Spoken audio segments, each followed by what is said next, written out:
It's me, Dave. It's Sunday morning, November 1st. I had to build an array, an electronics array. Here, let me show you.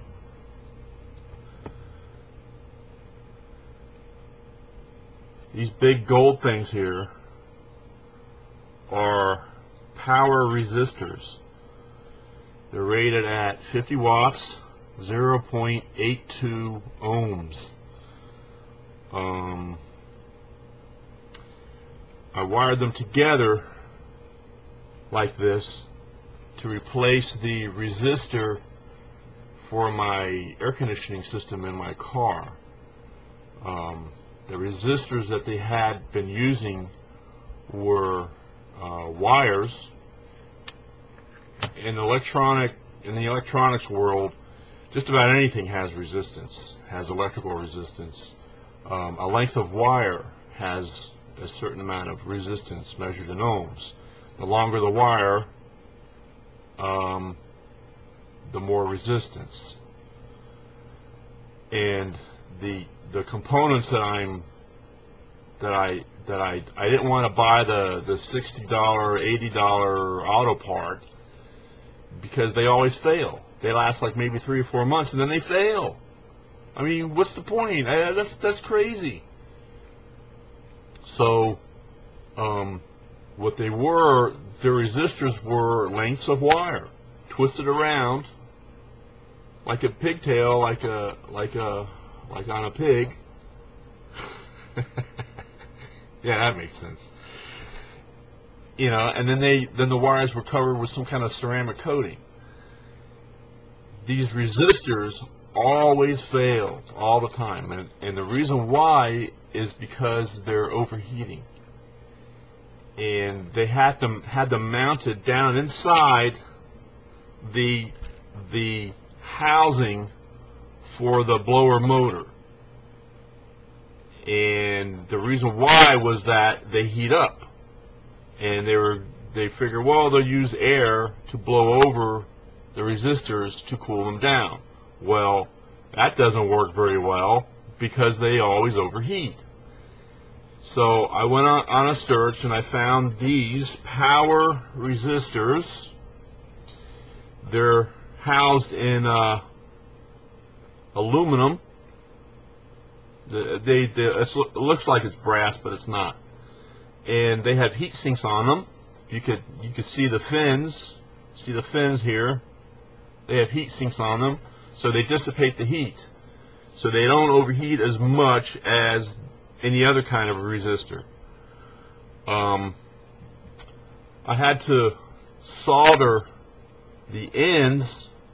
First, I had to use a paper clip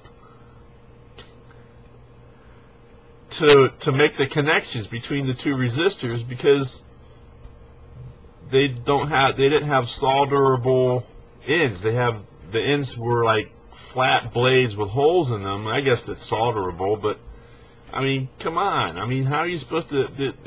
It's not a wire like it is with other resistors. So I had to put them together with paper clips and twist the paper clips together, and then solder the wire. It looks kind of fugly in there, kind of large, but solder the wire to the paper clip. Unbelievable. But anyways, I got it all wired together, and it works. And I made these little pigtails here for the car connector, and everything works. Okay. And what it is it wires to the negative wire on the electrical system, not the positive. The fan speeds that I'm supposed to have are low, medium high, and high. High, of course, means no resistance. So I tested it out, plugged it in with the electrical connector and everything. It works. It works great. Okay. But, and here's the but. I have low, and then I have medium, then I have the exact same medium on another switch, and then I have high. So I'm like, well, I only used low and medium low to begin with, so, you know, it's okay. It'll work. They do heat up, but they transfer the heat to the heat sink fins, and they cool down very quickly. Now, what I'm going to do is, to mount it, since there's very little space underneath the dash behind the glove box to mount the thing, what I'm going to do is I'm going to mount it with cable ties through these holes right here. Through these holes right here. Cable tie. Okay?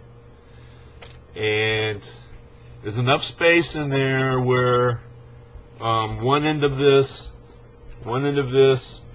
will rest on a metal shelf type component on the inside of the dash, and the other end, of course, will be hung up with the cable ties, and then this will be plugged into the wire connector, and everything will work. My question is, why won't the automotive industry use these things? Because they're too expensive? Duh! These things cost $5 each, plus shipping. So it was a total like $18, $17, $18 to get 3 of these, right? God almighty. So anyways, there you have it. There's my gizmo I had to make for my damn car so I could have air conditioning and heat, so I could blow air on my windshield if it fogs up inside while it's raining. Duh. The kind of crap you have to do to maintain your old ass car. Anyways, that's it. Happy holidays.